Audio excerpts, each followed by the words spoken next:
Good morning and welcome to Amazing Women. I'm Deb DeBear, Executive Director of the Rhode Island Coalition Against Domestic Violence. Guest host today for Deb Ruggiero, who's running for State Representative from Jamestown and Middletown. October is Domestic Violence Month, but we all know that domestic violence occurs year-round. Domestic violence affects people of all racial, cultural, and socioeconomic backgrounds. My guests this morning are Carmen Recalde Russo, who's the coordinator of SOAR, Sisters Overcoming Abusive Relationships, which is a task force of survivors.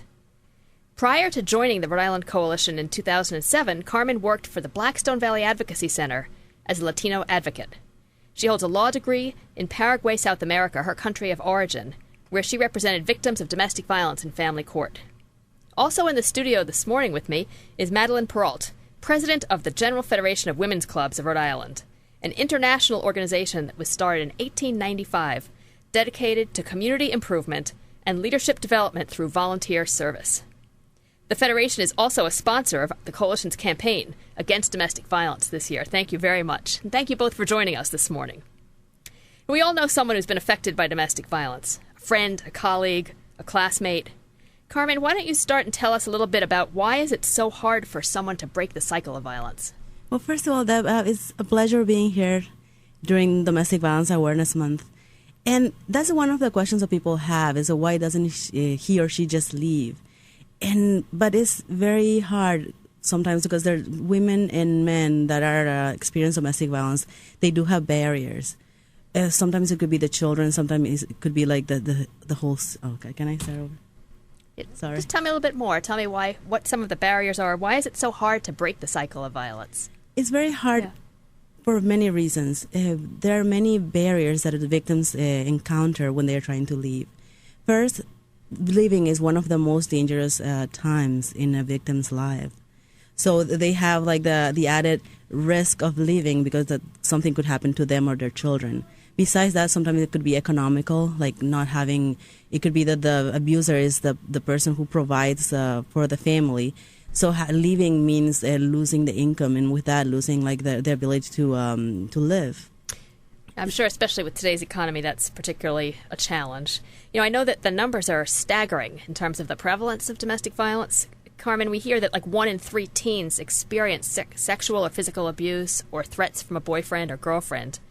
What are some of the warning signs that people can look for if they think they're in an abusive situation or if they know someone who might be? Some of the warning signs are things that sometimes could be confused as a good relationship. For example, someone calling you all the time, wanting to know where you are and what you're doing. Someone trying to control who you talk to, how you dress, what do you do. It could be like excessive jealousness too, being very jealous of like you talking to your friends, family. Someone that tries to control different aspects of your lives, like where do you go, what do you do, how do you are, and sometimes also it's like the little subtle signs of like giving, making you feel bad about yourself. And one of the things like the warning signs change. But if something doesn't feel right for you, it's very important to trust your gut feeling and just go to our website at www.knowmoreri.org, and there's a list of warning signs there. You can get resources. You can find out more information about facts that can help you. Thanks, Carmen. You know, the CDC, the Centers for Disease Control, says that 1 in 5 high school girls report being physically or sexually abused on a date. What do you see about numbers like that here in Rhode Island? Is it all that common? I think domestic violence, and it is something very common.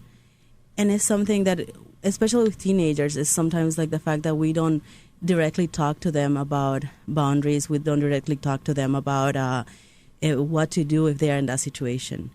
The good thing is like now our member agencies are also working on different educational programs, and they're trying to end domestic violence or end dating violence before it starts. And there's many schools and many colleges that are tackling the issue and educating, because education is one of the most powerful weapons that we have against dating violence. And how early can you start with education like that? Do you start in high schools, colleges? Tell us a little bit about how to reach out to kids. I think as a parent, I think you have to start you can start right from the beginning. it's like kind of pledging to not have a violent upbringing. It's teaching your kids to have boundaries and respecting their boundaries, and also teaching them to respect the boundaries, because when they are very small, it could be the problem bullying, and then that could lead to dating violence and then domestic violence. So teaching them nonviolence and teaching them boundaries is very important just from the beginning. That's great. Thanks, Carmen. If you're just joining us, I'm Deb DeBear, guest host today for Deb Ruggiero, who's running for state representative from Jamestown and Middletown. October is National Domestic Violence Awareness Month, and we're celebrating the month with a lot of awareness activities here in Rhode Island as well. My guests this morning are Carmen Recalde Russo, coordinator of SOAR, Sisters Overcoming Abusive Relationships, and Madeline Perrault, president of the General Federation of Women's Clubs of Rhode Island. Madeline, although the organization has been around since the early 1900s, many people may not know much about the General Federation of Women's Clubs of Rhode Island. Tell us a little bit about it. Well, the General Federation of Women's Clubs of Rhode Island, you're correct in that we were created back in the 1890s. But it's actually an organization of 7 member clubs throughout Rhode Island representing various communities that work very hard to address issues that address women as well as the community, and have been a forefront in a wide variety of public issues throughout our state. We have a website, www.gfwcri.org, and that website provides a link by anyone can find out about our organization. Why did the group get involved with the campaign to end domestic violence? I know you've been doing great work in this area for a number of years. Tell us a little bit about how you first got involved and why you've continued to stay involved. Well, actually, more than 30 years ago, one of our local clubs, GFWC Warwick Women's Club, decided that domestic violence was an issue that they wanted to address. And they were the founding mothers, if you will, of the Elizabeth Buffum Chase Center that works on the issue of domestic violence. And so Warwick clubs, the Warwick Club, along with the other 6 clubs in Rhode Island, had addressed this issue. But most recently, back in 2006, our national organization in Washington, D.C., decided that it wanted to be associated with the issue of domestic violence as its signature project, as the one issue that would get our name out there as to represent a critical public issue that we were addressing, along with the other volunteer work that we do. So in 2010, the national organization determined that this was going to be their project, and obviously Rhode Island was very much ahead of the curve in addressing this issue. So what kinds of things has the national group done? And tell us a little bit more, in addition to the work of starting the Elizabeth Buffum Chase Center, what kinds of things do the local chapters or the local clubs doing here in Rhode Island? Well, the national organization obviously wants to get the word out on domestic violence, and it has linked itself with the National Organization Against Domestic Violence and tried to coordinate those efforts. Here at the state level, all of the 7 clubs are linked up with the 6 local domestic violence agencies to provide them with the kinds of things that they need, and this is in a variety of ways. For instance, one of the clubs has been involved in the Youth Pride program, trying to get the ideas of domestic violence awareness out to young people. And we also have supported the court advocacy program. The Women's Club of South County donated $2,500 last year to support the work of the advocates at the local courts. Last year, all 6 clubs participated in a unique program called the Step Away from Abuse. This was a national idea which Rhode Island embraced, where we collected over 400 pairs of socks and we labeled them with the idea of step away from abuse. And these were given to women in shelters. As you know, when women come to the shelters, they usually come with nothing. And so here was just a little significant thing that we could give them, is a pair of comfortable socks for them to wear. We've also been involved in planting flowers at some of the shelters. We hold pajama parties where we donate pajamas to the women in the shelters. And one of the largest projects that one of the Warwick Club did for Elizabeth Buffum Chase Center was, as they built a new transitional house, the club outfitted the entire kitchen, everything from glasses to pots and pans to salt and pepper shakers. So we work with the agencies closely to meet their needs.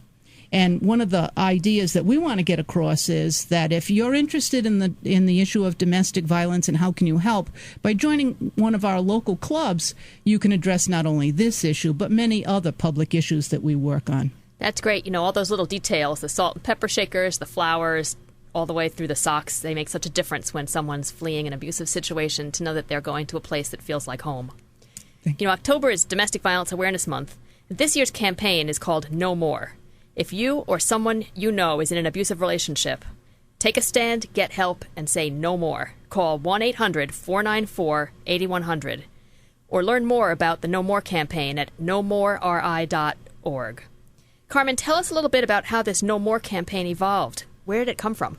Oh, this is a very exciting new campaign. The first exciting thing is a national campaign. It's the first time that we're going to have like a campaign that in the whole country, and it's trying to unify the issues of domestic violence and sexual assault. One of the things it's trying to do is trying to reach out to the community, because the tagline is "Together we can end domestic violence and sexual assault." So it's inviting the community to do something, to pledge, to do something to end domestic violence. And if anyone wants to pledge or wants to participate, they can go to our website, as I said before, nomoreri.org. Yep. So the No More campaign is being run nationally as well as locally, right? Yes, it is, and it's the first time that we're doing this. We have a brand new logo that is like a No More, and we're trying to really create like something that people will identify, and especially with the message. The message is so important. All this time we're trying to help victims, but I think all together as a community we have to come together and really say no more, and say that as a community we're not going to accept domestic violence, and that is what we're trying to do with this campaign. Well, it's a great campaign, and I'm sure folks who are listening will see the image throughout the state with the campaign. The icon is hoping to become as prevalent and as noticeable as the pink ribbon has become with Breast Cancer Awareness Month, so look for that throughout the state. When we return, what you need to know about domestic violence. If not for you, for your sister, daughter, and even your son. We'll be back with more on Amazing Women in just a moment.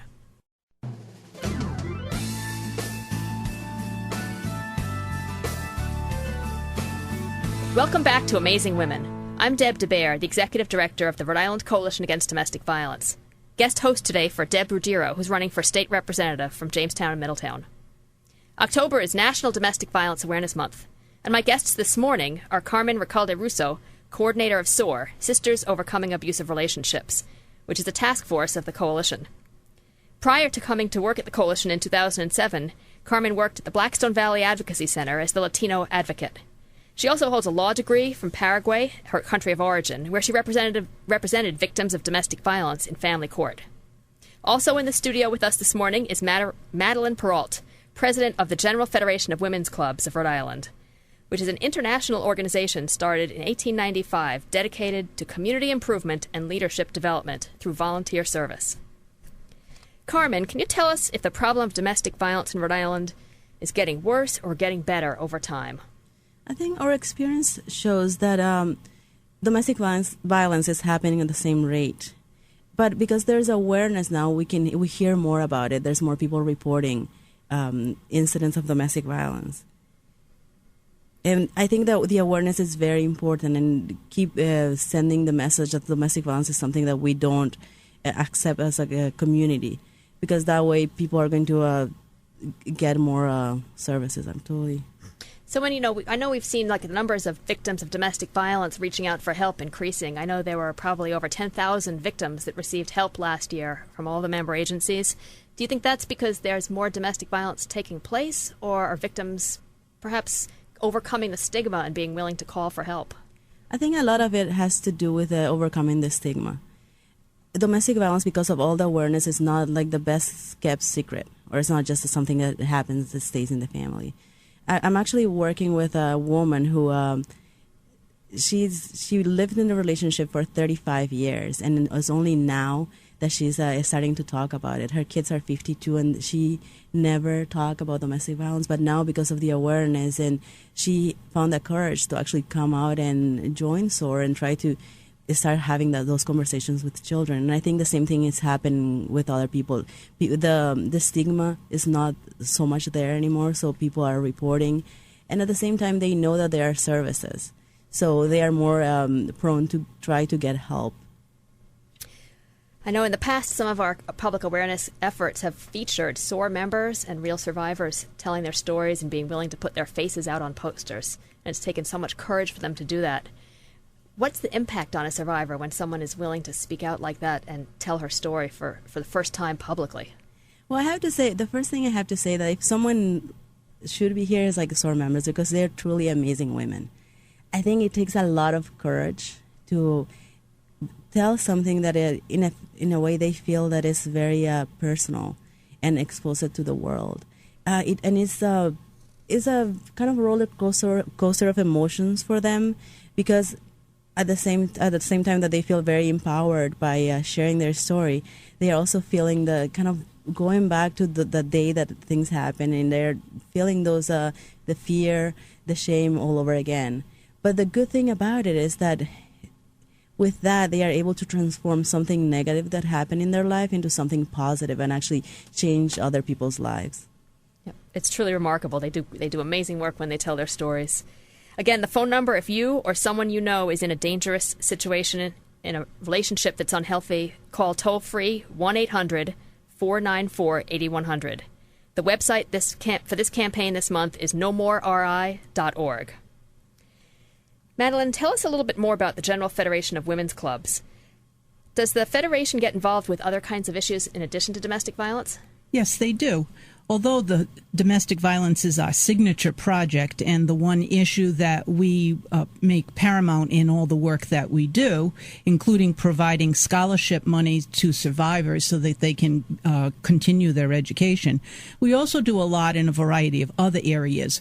We really have 6 different areas that we specialize in: arts, conservation, education, home life, international outreach, and public issues such as domestic violence.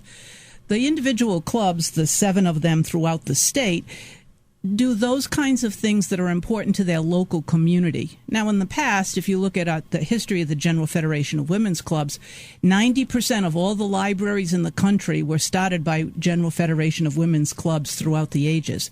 Today, we work with a variety of things. We address homeless shelters.